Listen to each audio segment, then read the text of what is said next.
My name is Mara Hale, 32 years old, a warrant officer in the United States Army. I was sitting in the witness box at the Alexandria Federal Courthouse. The defense attorney, a fat, slick man, was smirking at the jury. He pointed at me. "Ladies and gentlemen," he said, his voice dripping with contempt, "my client is being accused by her, a warrant officer. Let's be blunt, she's an accountant in uniform, a mere logistics specialist who deals in inventory sheets. What qualifies a bean counter like her to allege a sophisticated conspiracy of this magnitude?" The courtroom was silent. I leaned toward the microphone, my voice as cold and precise as a scalpel. "You're right. I am a soldier, and my job is to find what people try to hide. Your client has a discrepancy of $1.2 million. But she made one mistake. She hid it inside a human being. If you've ever had someone look you in the face and tell you that you're not enough, that you're just a number, let me know where you're watching from. Go ahead and hit subscribe, because this story is for you. But to understand that moment in the courtroom, we have to go back 3 months. Back to the day my past collided with my present. It began as just another Tuesday. The morning sun cast long, sharp shadows across the manicured lawns of Fort Belvoir, Virginia. My work, however, took place far from the sunlight, deep inside the climate-controlled corridors of power.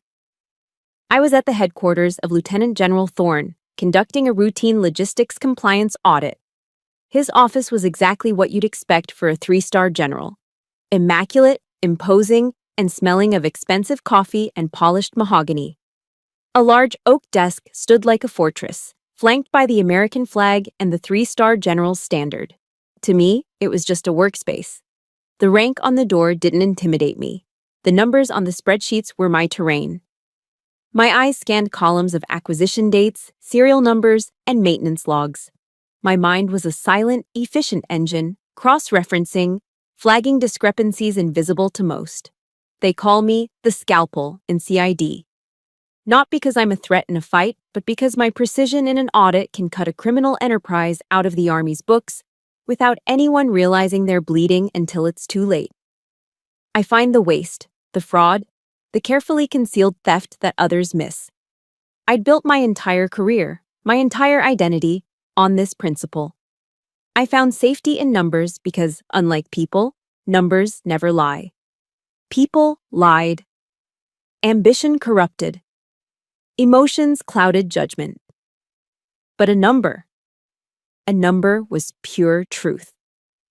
It was the only thing I'd ever been able to trust. I was finishing up, running a final check on the inventory of classified electronics. I leaned over the general's desk to verify the serial number on a hardened laptop, the low hum of the machine a steady presence in the quiet room. As I straightened up, my eyes drifted across the personal items arranged with military neatness on his desk blotter. A heavy brass challenge coin from the 101st Airborne Division sat next to an ornate pen set. And tucked just behind the coin, almost as an afterthought, was a small, sterling silver picture frame, its edges tarnished from years of being cherished. The photo inside was faded.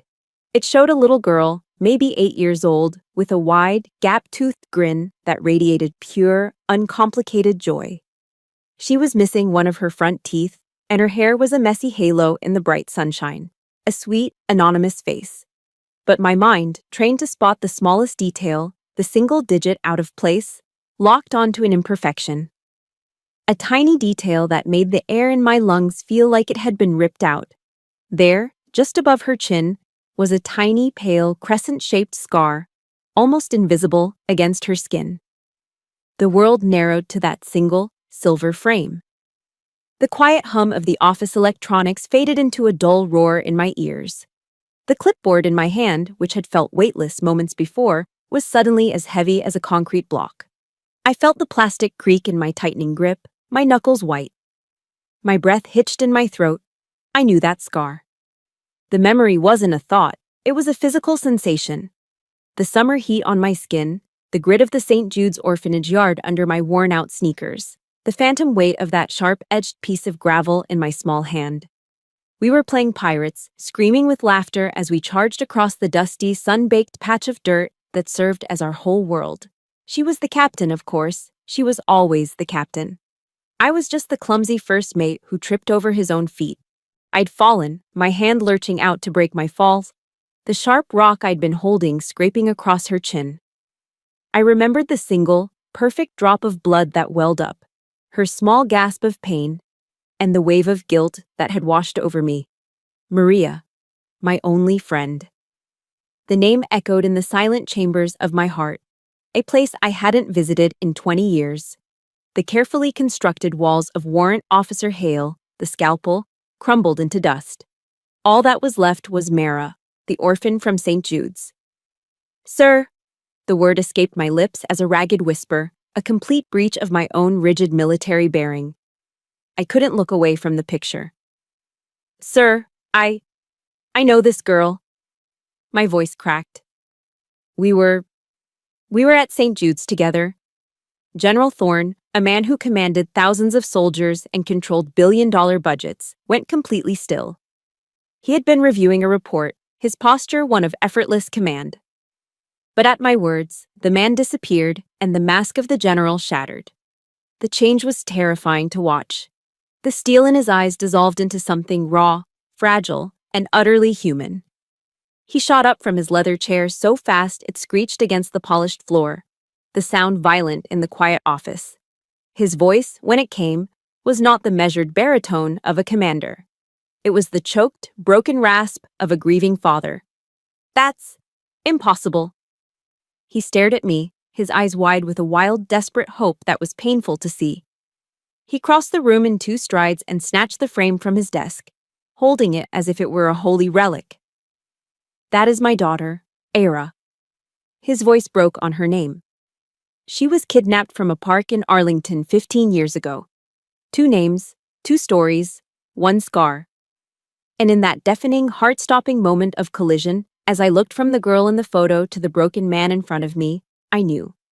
I knew with a certainty that was as cold and hard as the numbers I trusted. I knew who stood in the middle of it all. Standing in the general's office, I was no longer Warrant Officer Hale. I was back at St. Jude's. Back to the place where I learned my first lesson: I was nothing. St. Jude's orphanage wasn't a home. The sisters who ran it tried to make it one, with their gentle hymns and worn-out Bibles, but their efforts were smothered by the building itself. It was an institution, plain and simple. The air was heavy with the sterile, chemical tang of industrial bleach and the thin, watery smell of cheap cabbage soup that seemed to seep into the very plaster. The walls weren't a cheerful yellow or a calming blue. They were a dull, lifeless battleship gray, the kind of color that absorbs light and hope in equal measure. Every sound echoed in the long, linoleum-tiled hallways. The squeak of our shoes, the clang of a dropped spoon, the rustle of our thin, scratchy blankets at night. Everything and everyone was managed by the director, Mrs. Albright. She was a tall, severe woman with hair pulled back into a bun so tight it seemed to pull the skin taut across her cheekbones. Her eyes were the color of a winter sky, and they never, ever smiled. They didn't show anger or kindness, they just calculated. The only thing she ever carried was a large, black, leather-bound ledger. It never left her side. It was her Bible, her constant companion. And within its pages, we weren't children with dreams and fears. We were assets. We were line items, mouths to feed, beds to fill, expenses to be managed, and ultimately, just numbers on a page. I learned that lesson before I even knew what a ledger was. I was a quiet child, observant. It was my defense mechanism in a world that was too loud and too harsh. And one winter, when I was about 9, I noticed something. A local church had run a coat drive for us, and the donation bins in the storage room were overflowing with brand new, puffy winter jackets in bright, beautiful colors. I counted them, 75 coats. But later, I overheard Mrs. Albright telling a state inspector that the orphanage had only received 45. I saw the number written in her neat, precise handwriting in the ledger. Donated goods, winter apparel, 45 units. Thinking I was being helpful, that I had found a simple mistake, I sought her out. I found her in her office, the smell of mothballs and old paper thick in the air. I pointed out the discrepancy, my small voice barely a whisper. Ma'am, I counted. There are 30 more coats in the storage room. She didn't thank me. She didn't even look surprised. She simply placed her pen down, folded her hands on top of her ledger, and stared at me. The silence stretched, and I felt myself shrink under her cold gaze. Hale, she finally said, her voice like ice cracking. She always called us by our last names, like we were recruits, not children. You are a number here, honey. Number 117, to be precise. Don't you ever forget that. And don't you ever try to be anything more. That was it. Dismissed. I walked out of that office with her words branded onto my soul. I was just a number. Insignificant. Replaceable. But Maria was different. She wasn't a number. She was a firework. She had a spirit that the gray walls of St. Jude's couldn't contain. She believed in things. She believed in fairy tales, in happy endings, and in the inherent goodness of people. A belief I had lost long ago. I remember one Thanksgiving, a wealthy benefactor from a local corporation, a man with a kind smile and a shiny car, arranged for a full catered dinner to be delivered to us. For one glorious hour, the dining hall smelled not of cabbage, but of roasted turkey, savory stuffing, cinnamon, and pumpkin pie. We stared at the feast, our eyes wide with disbelief. It was a miracle. But the moment the benefactor's car pulled out of the driveway, Mrs. Albright clapped her hands sharply. "All right, that's enough," she announced. Her staff began clearing the tables, packing the glistening turkey and the perfect pies back into their aluminum trays. "This food is far too rich for your systems," she explained to our crestfallen faces. That night, for Thanksgiving dinner, we ate stale bread dipped in thin, lukewarm soup. The next morning, I was awake before dawn, and I watched from a grimy dormitory window as Mrs. Albright's brother-in-law loaded the back of his pickup truck.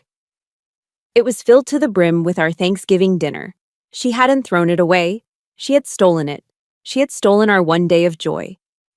If you've ever had something you were looking forward to cruelly taken away, hit that like button.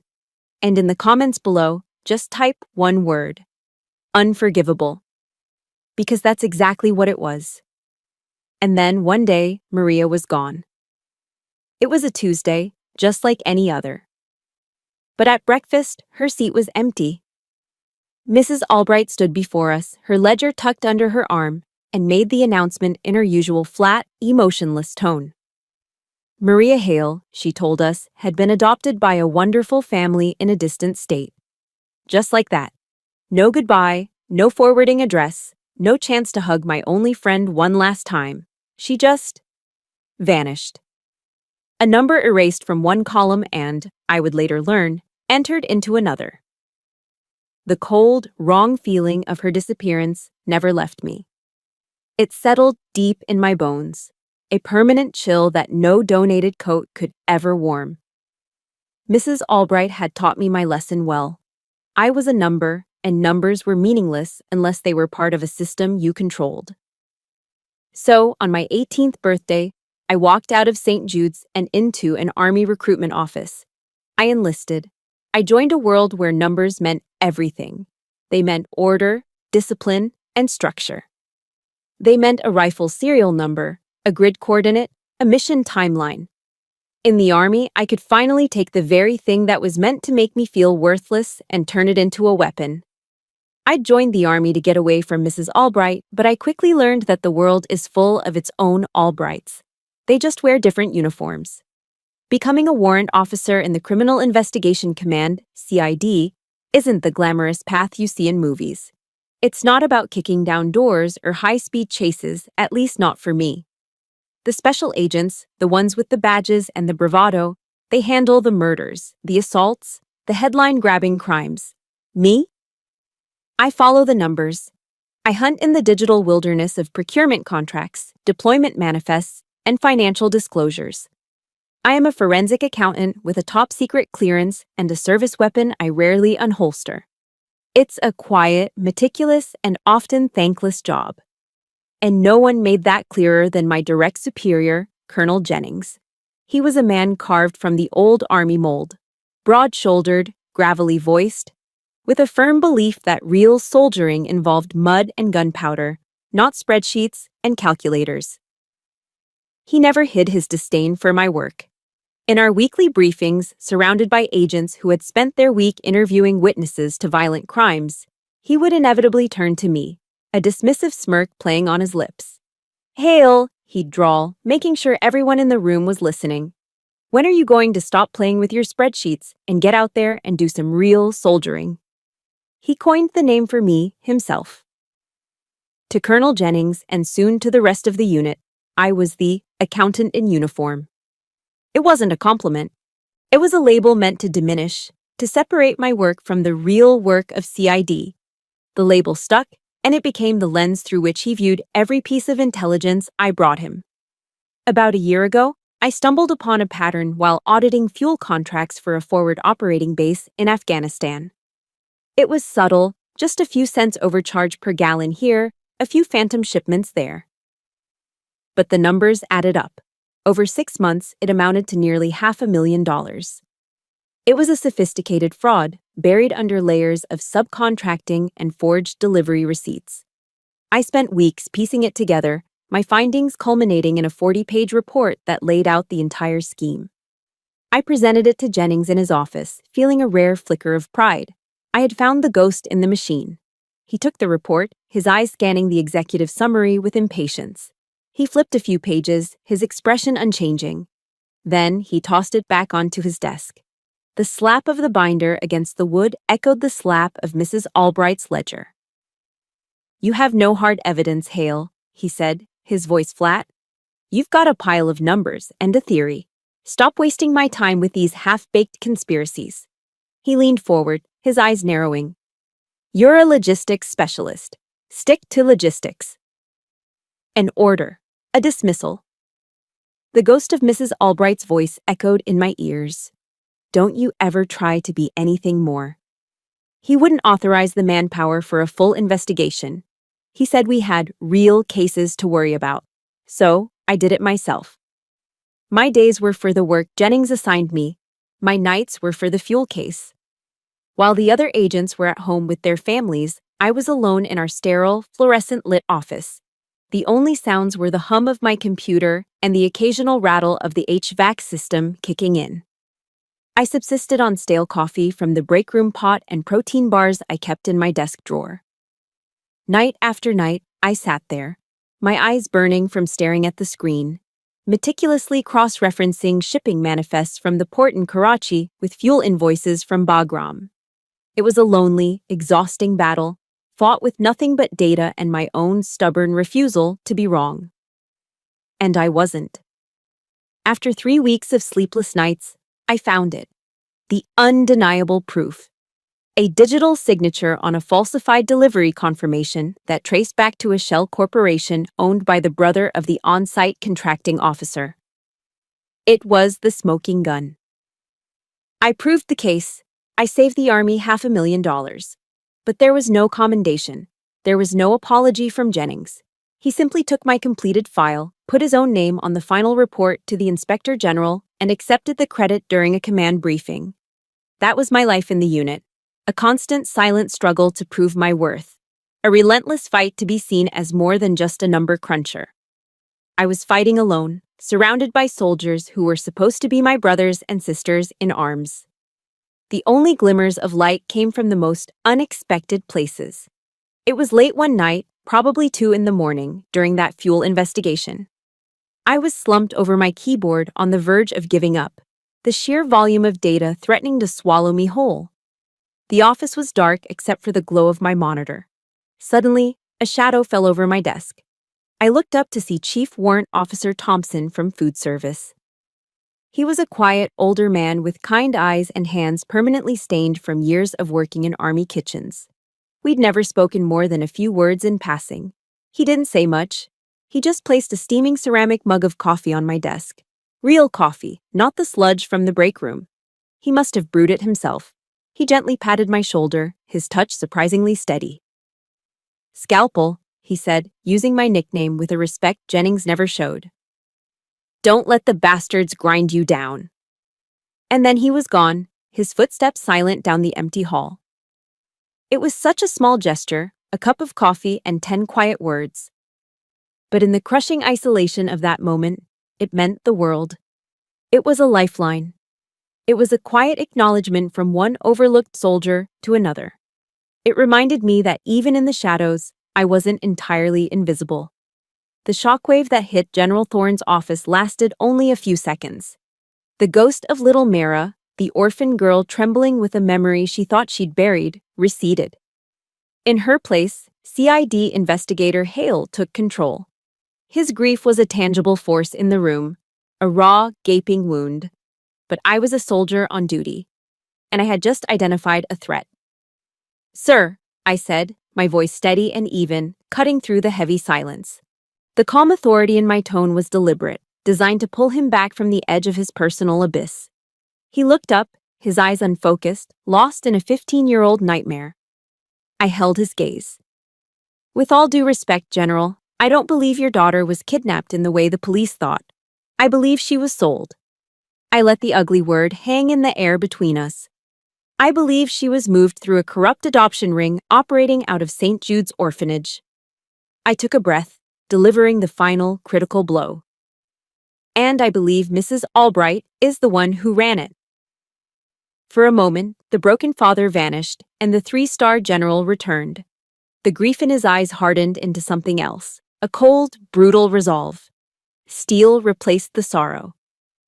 "I'll have her arrested," he growled, his voice low and dangerous. He reached for the secure phone on his desk, his knuckles white.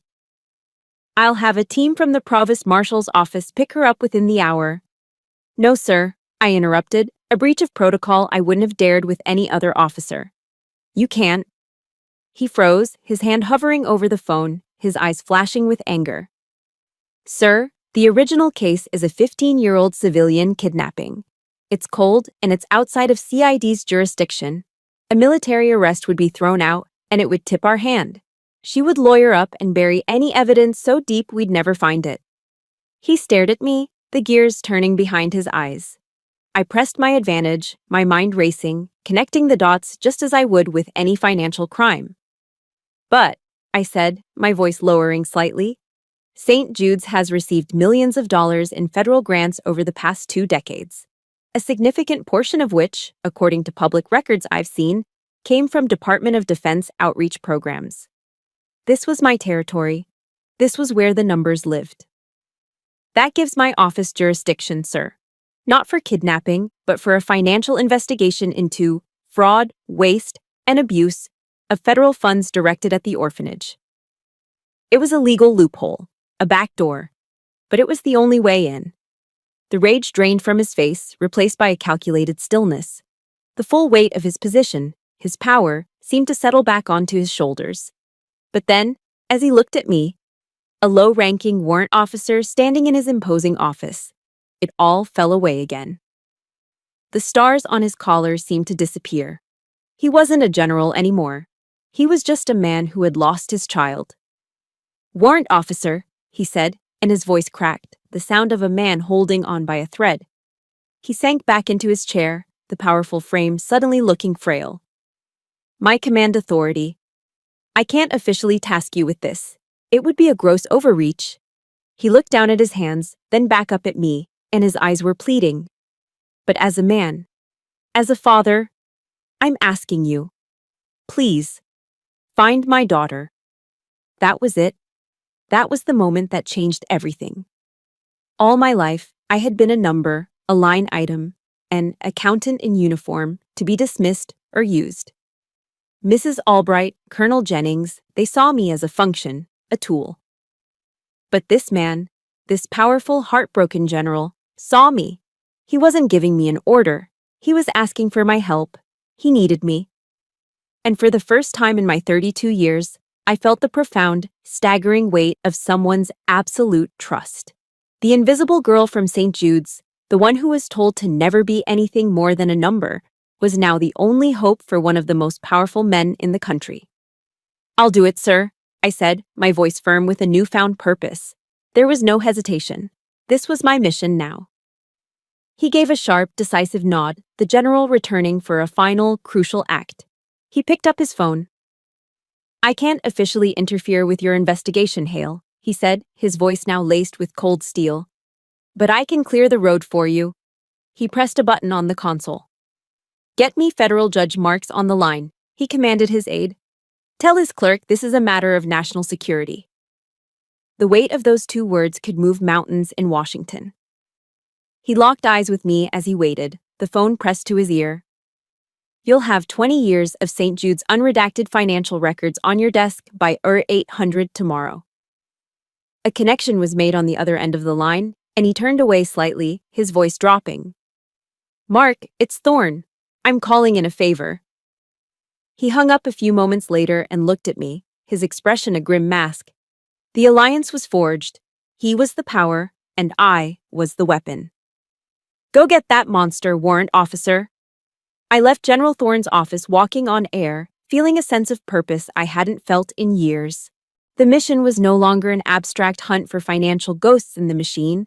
It was for a little girl with a gap-toothed grin. It was for Maria. For the first time, my unique skills felt less like a defense mechanism and more like a righteous weapon.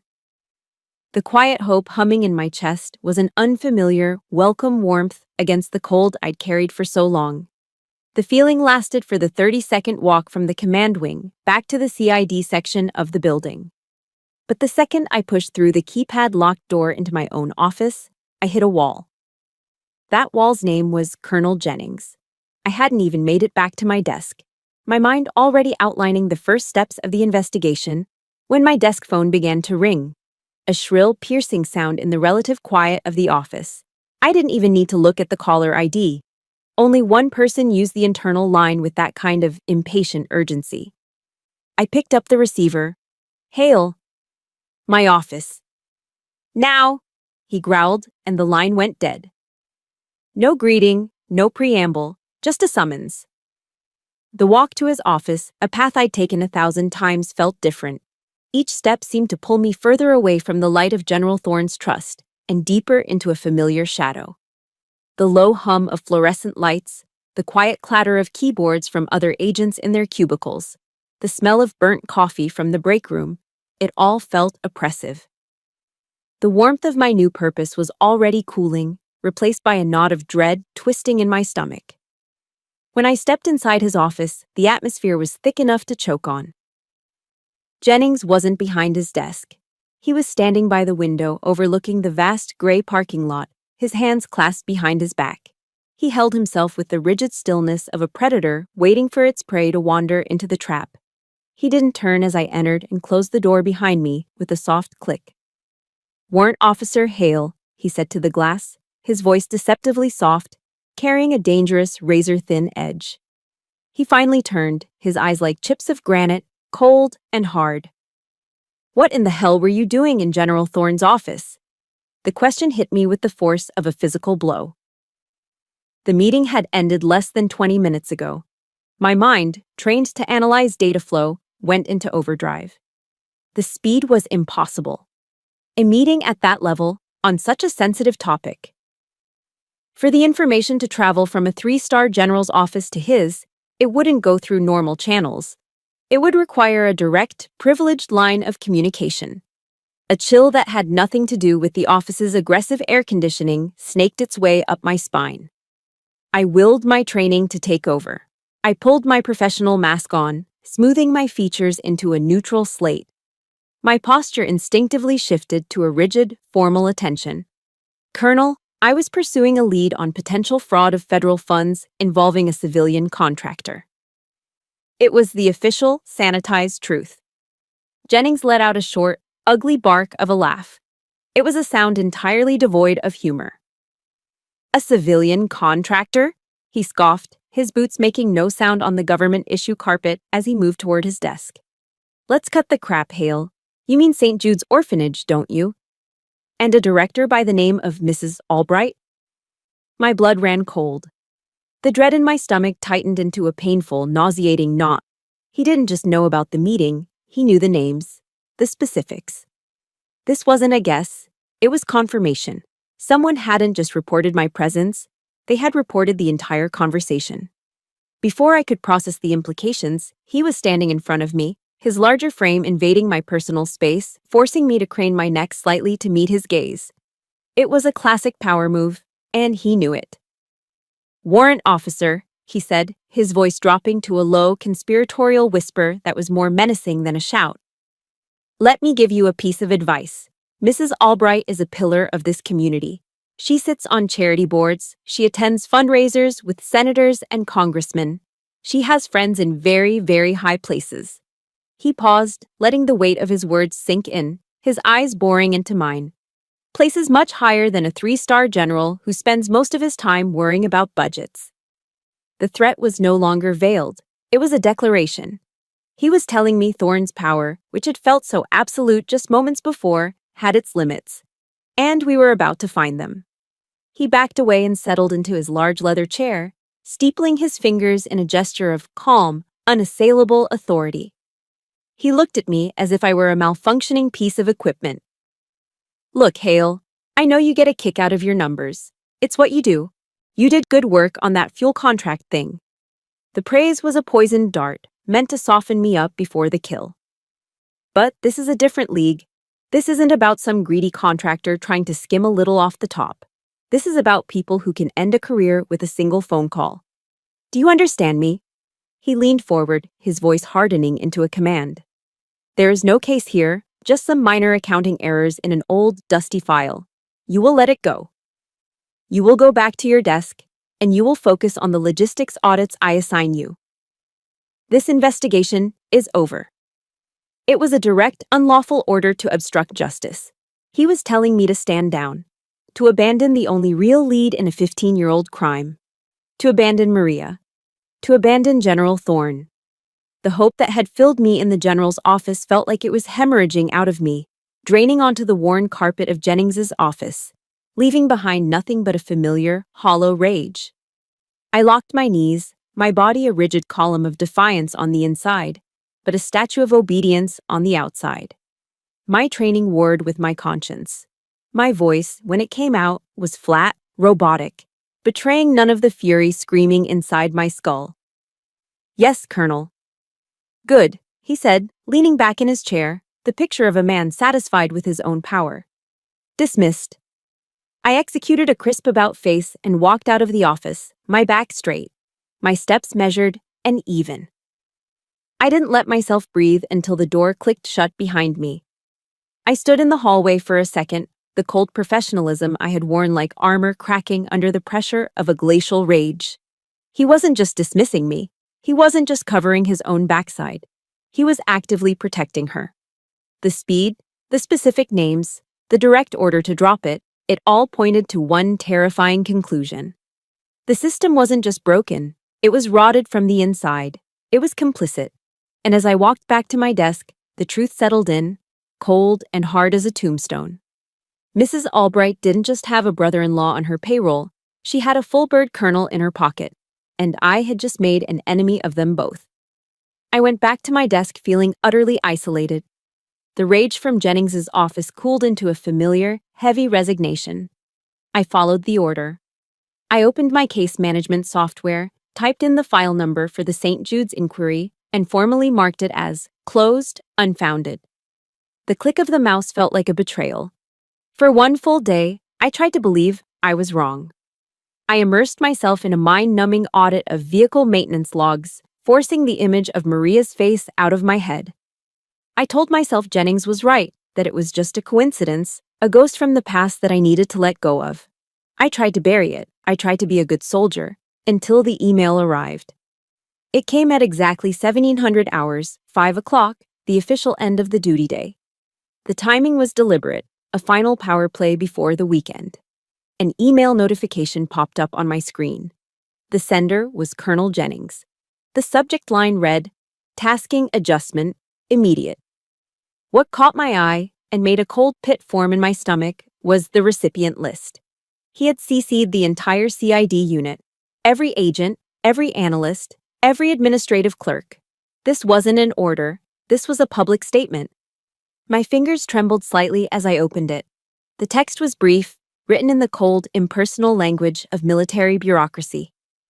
Effective immediately, Due to operational requirements, Warrant Officer Hale is temporarily reassigned to the National Training Center, Fort Irwin, California. Her mission will be to assist the Base G4 in a full-scale frontline warehouse inventory reconciliation. Her duties will include the physical verification and logging of all on-hand assets. Fort Irwin, the Army's premier training ground, located in the desolate heart of the Mojave Desert, a sprawling expanse of sand and rock where summer temperatures soared past 120 degrees. It was a place you sent units to prepare for war, not a forensic accountant to count crates of meals ready to eat. This wasn't a reassignment. It was an exile, a public shaming disguised as a duty. He was sending me to the middle of nowhere to count beans, making sure everyone knew I'd been put back in my place. My eyes scanned down the email, past the official signature block, and then I saw it. Tucked at the very bottom, visible only to me, not the CC list, a single, final line. I told you to stick to logistics. You're just a number, Hale, and your number just got called. The air left my lungs. The world went silent. You're just a number, honey. Number 117. Don't you ever try to be anything more. The voice of Mrs. Albright, cold and cruel from 20 years ago, merged seamlessly with Jennings's words on the screen.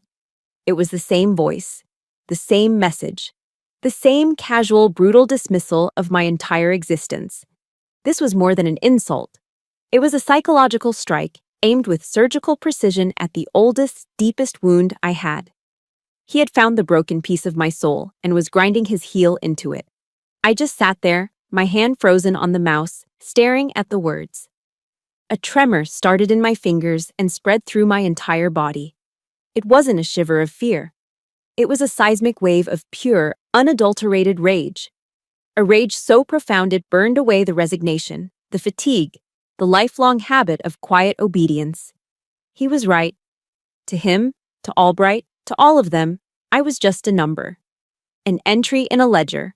A cog in a machine to be moved or discarded at will. But he forgot one thing about the numbers I worked with. They were permanent. They left a trail. They held the truth, even when no one was looking for it. My gaze drifted to the secure STU-3 telephone on my desk. My direct line to allies in high places. One call to General Thorne would end this. He could crush Jennings, reverse the order, and protect me. But as I looked at the phone, a new, hard certainty formed in my heart. No, this wasn't Thorne's fight. This was mine. My whole life had been a battle fought in the shadows, a silent war against the ghosts of St. Jude's. This was the front line. My eyes fell on my go bag, a standard olive drab military pack resting by my desk. Tucked away in a side pocket, buried beneath spare batteries and a first aid kit, was a small pocket-sized Gideon's Bible with a worn blue cover. It was the only thing I had taken with me when I left the orphanage, not for any deep religious conviction, but because it was the only possession that was truly mine. If you believe that there comes a point where you have to stop taking it and start fighting back, hit that like button. And comment below with a simple, enough. Because that's the word that was screaming in my soul. My hands were steady now. I pulled the small book out. Its pages were soft and fragile from age. I opened it to a page I knew by heart, a passage the nuns at St. Jude's had made us memorize in the dusty, sunlit chapel. A single verse was underlined in faint pencil, a mark I had made as a lonely, hopeful child. John 8:32. And you will know the truth, and the truth will set you free. Free. The word resonated through me, not as a prayer, but as a plan of action. I stood up. The chair scraped against the floor, the sound decisive in the quiet office. Colonel Jennings had given me an order. He thought he had won, that he had exiled the problem. But he didn't know that General Thorne's favor hadn't been a verbal promise. It had been an electronic transfer of data. 20 years of St. Jude's financial records weren't sitting on a CID server that Jennings could control. They were waiting for me, encrypted and secure, inside a SCIF. A sensitive compartmented information facility that his authority couldn't touch. Jennings could send my body to the desert. But he couldn't stop what he had just started. He thought he was closing a file. He had just declared a war. I ignored the reassignment order. My flight to California wasn't for another 36 hours. Jennings had made a mistake. He'd given me a timeline, and in my world, a timeline is a window of opportunity. That night, instead of packing my desert gear, I drove my unremarkable civilian sedan to a secure, nondescript government building in Arlington, the kind of place that blends seamlessly into the corporate landscape of Northern Virginia. There were no signs, no flags, just a discreet keypad and a biometric scanner. I badged into the SCF at 2100 hours. This was my operation now. A sensitive compartmented information facility is a sterile, windowless box designed for one purpose: to keep secrets in. The moment the heavy, vault-like door hissed shut behind me, the outside world ceased to exist. There was no sound except for the low, constant hum of server fans and the whisper of the recycled air cycling through the vents. The air tasted metallic and cold. General Thorne had arranged my access. Inside, it was just me. Two massive, high-resolution computer monitors, a secure terminal, and the digital ghost of 20 years of St. Jude's financial life. The rage that had propelled me here cooled into a laser-focused concentration. This wasn't an office. It was a battlefield. The rows and columns of the spreadsheets were the terrain. The bank statements, wire transfers, and tax filings were the enemy positions. My keyboard was my weapon. For hours, I worked in a state of pure, methodical flow. My fingers flew across the keys, running queries, cross-referencing datasets, building a financial map of Mrs. Albright's empire. I wasn't looking for a single, glaring piece of evidence, a smoking gun. Amateurs look for smoking guns. Professionals look for patterns, a signature. A recurring methodology of crime that becomes as unique as a fingerprint. I started with the adoption records, focusing on the year Maria disappeared. I cross-referenced the dates of each child's departure with St. Jude's donation logs. On the surface, everything looked clean. A child would be adopted, and within a few weeks, a large anonymous donation would appear in the orphanage's accounts. It was plausible. Grateful adoptive parents showing their appreciation. But it was too consistent, too perfect. At 0230 hours, fueled by lukewarm coffee from a thermos, I found it, Maria's file. The official record showed she was adopted by a loving couple from Ohio. But the corresponding donation, the one that arrived 2 weeks after she left, wasn't from a couple in Ohio. The wire transfer, for exactly $75,000, originated from a holding company I'd never heard of, Viridian Assets, LLC. A quick search showed Viridian Assets was registered in the Cayman Islands, a notorious haven for hiding money. No loving couple from the Midwest sends a donation through an offshore shell corporation. This was the first thread. I pulled. The $75,000 was the key. It was a clean, round number. Too clean. I switched to the IRS database, pulling up St. Jude's publicly available Form 990s, the annual tax filings required for nonprofit organizations. I scrolled through the revenue section for the year Maria was taken, and there it was. Listed under charitable contributions was a single, anonymous donation of $75,000. Albright wasn't just taking money, she was laundering it. She was using the tax-exempt status of a charity to wash dirty funds, disguising payments for children as philanthropic gifts. She had turned a human being into a tax write-off. My heart was pounding now, a steady rhythmic drum against my ribs. This was her signature. The offshore company was the weapon. The Form 990 was the concealment.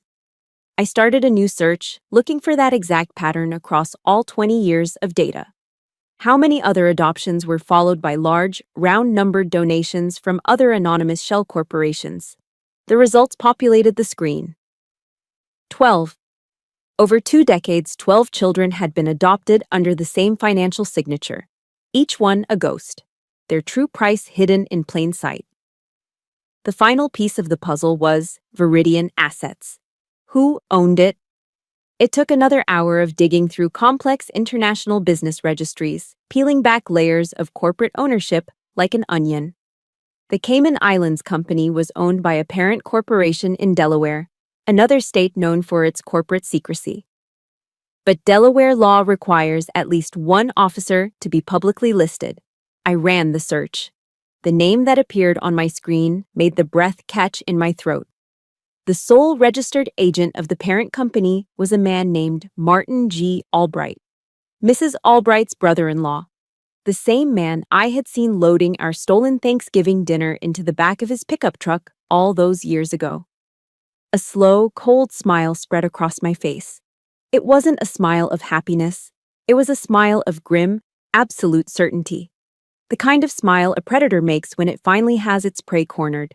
Mrs. Albright had built a fortress of paperwork and bureaucracy, a castle of lies protected by powerful friends and the world's indifference.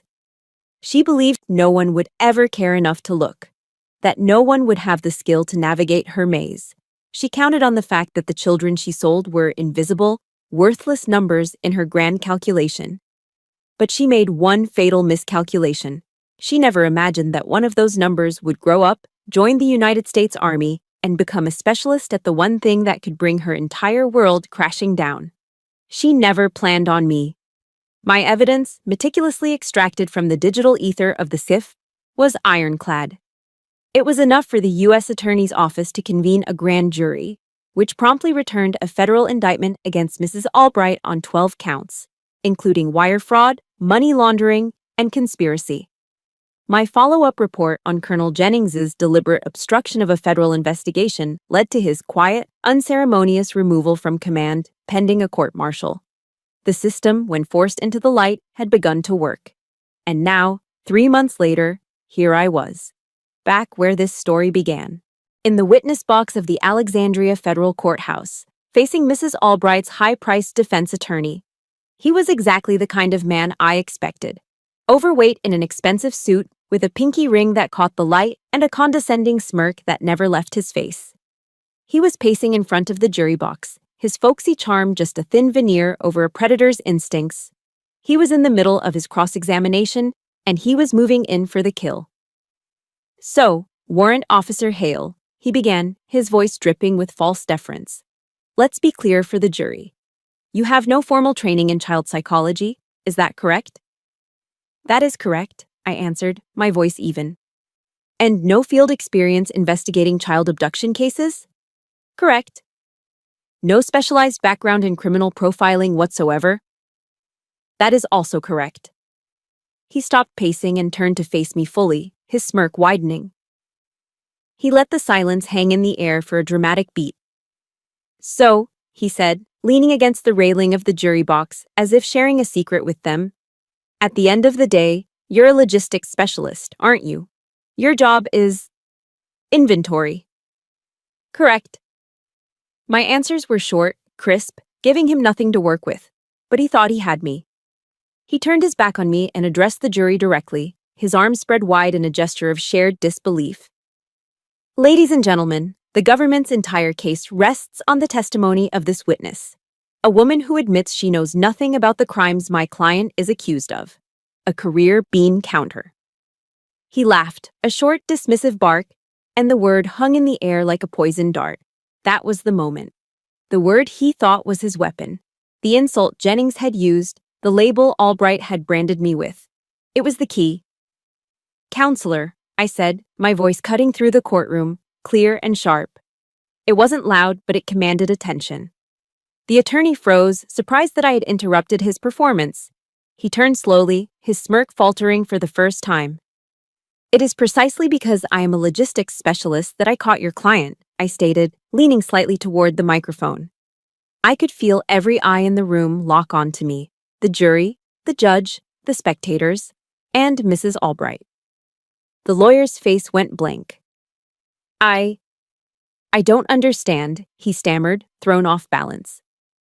"Let me explain it for you," I said, my voice as cold and precise as a scalpel. "Logistics, in its simplest form, is the science of moving an asset from point A to point B and concealing the trail. It's what I was trained by the U.S. Army to detect.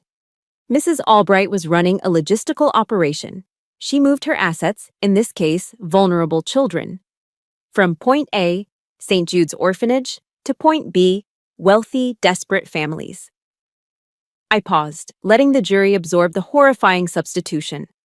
And like any good logistician, she worked hard to cover her tracks. She used a series of offshore shell corporations to disguise the payments, laundering what you would call adoption fees into what she called anonymous charitable donations on her federal tax forms. I turned my gaze from the stunned lawyer and looked directly at the 12 men and women in the jury box. I spoke to them not as a soldier or a witness, but as someone telling a simple, terrible truth. But Mrs. Albright did more than just sell children. She erased them. In the military, we have a term for an asset that has been destroyed or lost, accounted for. That's what she did. She took a little girl named Maria, my friend, and turned her into a new asset named Ara. Then she helped stage a fake kidnapping to permanently sever the paper trail, to make the original asset impossible to trace. My voice dropped, becoming heavy with the weight of the accusation. She turned human beings into unaccounted-for numbers. Finally, I turned my head and looked, for the first time, directly at the defendant's table. I locked eyes with the woman in the sensible gray suit, the woman with the tightly pinned hair who had haunted my entire life. But she made a mistake, I said, my voice ringing with absolute finality.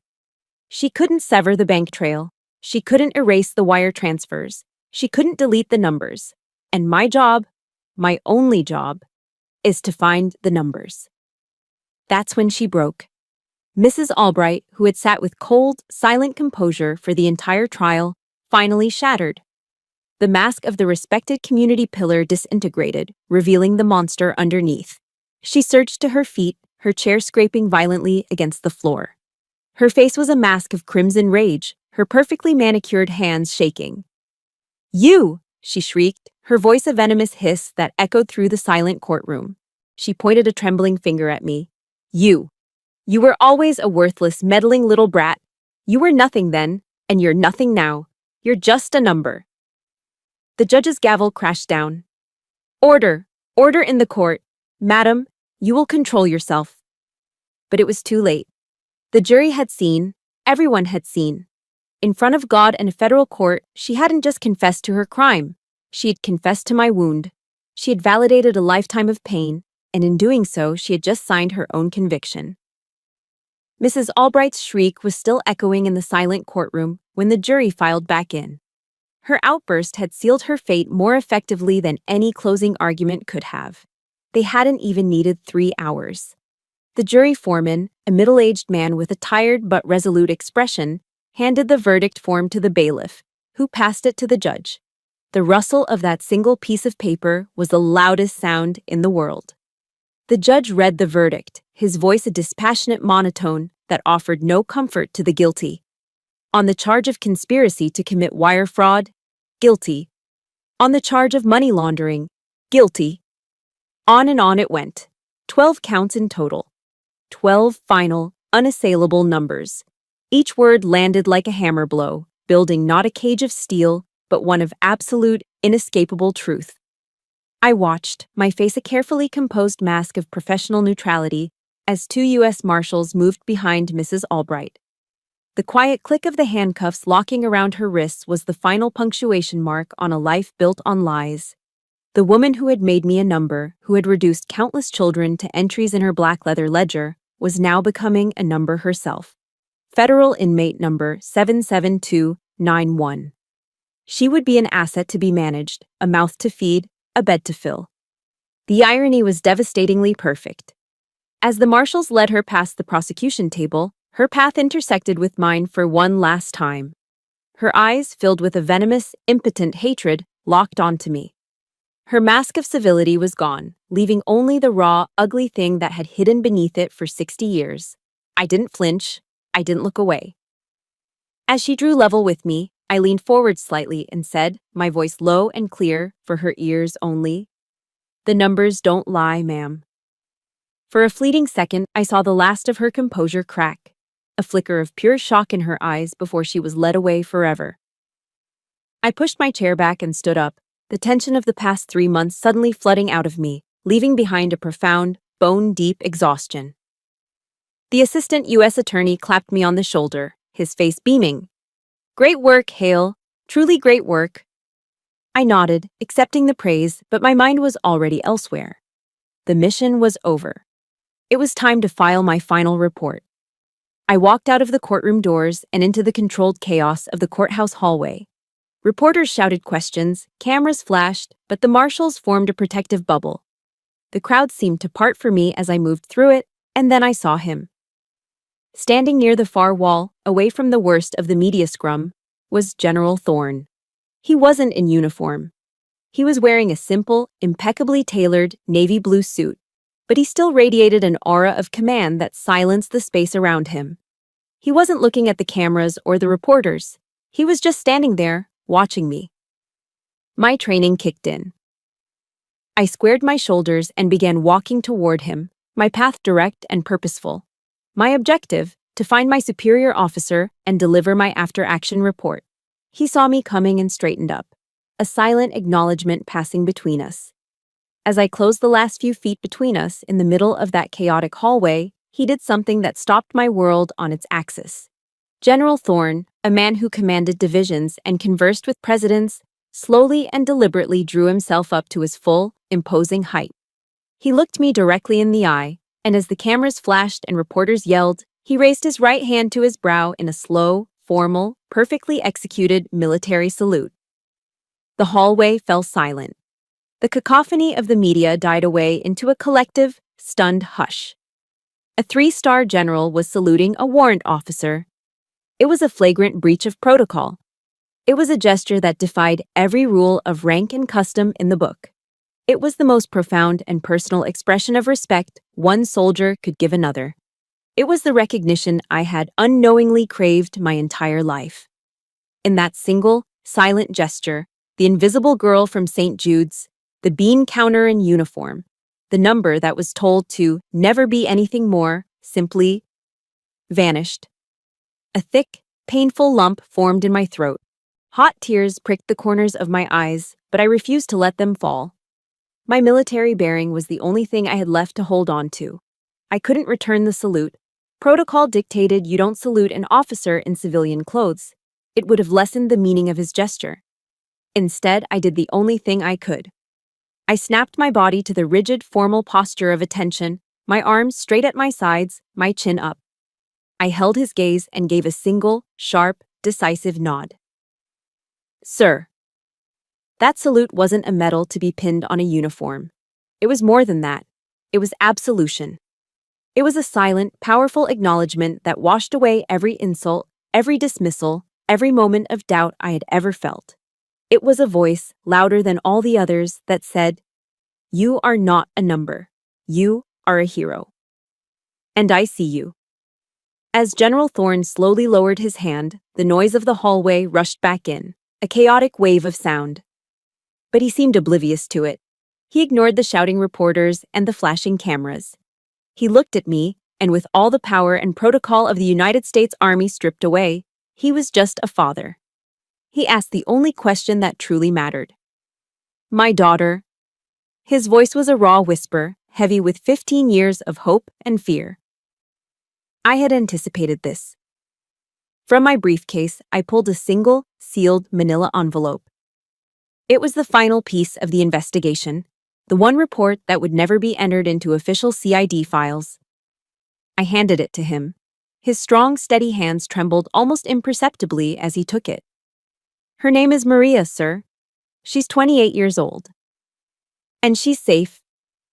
My own investigation, conducted quietly in the weeks leading up to the trial, had found her.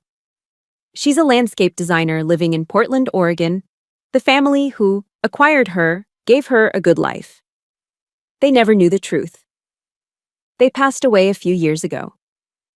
I watched as he processed the information, his eyes scanning my face, searching for the details my words left out.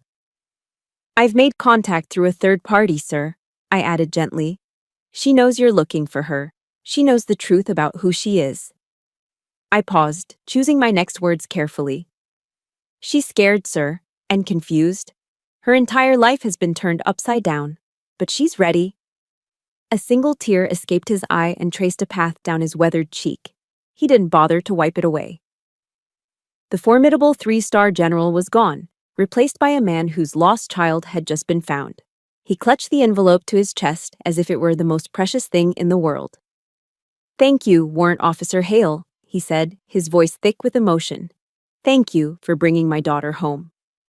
1 year later, I was standing in a different office. This one was mine. It was on the E-ring of the Pentagon, with a view overlooking the city of Washington, D.C. After the Albright case, General Thorne had used his considerable influence. The Department of Defense realized that the complex web of shell corporations and financial loopholes that Albright had used to traffic children could also be used by terrorists and foreign agents to move money. My niche skill set was suddenly in very high demand. I was now the director of a new, multi-agency unit, the Advanced Threat Logistics Analysis Service, or Task Force Atlas. Our mission was to use the data mining methodologies I had perfected to proactively hunt for human trafficking and terror financing networks that exploited federal and military welfare systems. We didn't react to crimes anymore, we predicted them. We followed the numbers to find the monsters before they could create more victims. The accountant in uniform was now commanding a team of the brightest financial analysts and data scientists from the NSA, FBI, and Treasury Department. My real family was now the team of brilliant and dedicated people I had handpicked, a group who saw the numbers not as boring data, but as the silent screams of the vulnerable. My eyes drifted across my clean, organized desk. It was the landscape of my new life. There was the official challenge coin from the director of CID, given to me in a surprisingly humble ceremony. There were photos of my team. And there, sitting in a simple silver frame, was a new picture. It had been taken 2 months ago, on a sunny Saturday afternoon in General Thorne's backyard in Virginia. It was a classic American scene. Thorne, looking relaxed and happier than I'd ever seen him in a faded polo shirt and jeans, had his arm draped around Maria. Her smile was still as bright as it was in the old photo, but now it was deeper, more knowing. And standing next to them, smiling awkwardly and holding a spatula over a smoking grill full of burgers, was me. It wasn't a fairy tale ending. It was a beginning. Maria and her father were navigating the strange, complicated path of becoming family after a lifetime apart. There were decades of lost time that could never be recovered. But they were trying. And I was there. No longer an outsider, no longer just a number, but a part of their new, fragile, beautiful reality. We were a family forged in tragedy, bound by truth, and learning to heal over the simple ritual of a backyard barbecue. Mrs. Albright taught me that I was a number, and in a way, she was right. I am a creature of numbers, of data, of patterns. But she, in her cold, transactional view of the world, forgot the most important variable. She forgot that in the hands of a trained American soldier, a number can become intelligence. It can become evidence, a witness, a weapon. And sometimes the most important investigations, the ones that truly define a career, aren't about the millions of dollars recovered. They're about the single life brought home. They're about finishing the mission, no matter the cost, and reminding the world of a simple, fundamental truth that the Mrs. Albrights and Colonel Jenningses of the world will never understand. No human being is ever a zero. My journey from a forgotten number at St. Jude's to the director of Task Force Atlas taught me one thing above all else. The parts of our story that we believe are our greatest weaknesses can, in fact, become our greatest strengths. Your unique experiences, even the painful ones, have shaped you into the person you are today, equipped with a perspective no one else has. If this story resonated with you and you believe in the power of rewriting your own narrative, then please hit that subscribe button and join our community here. We share stories like this every week to remind every single one of us that our past does not define our future. Thank you for listening.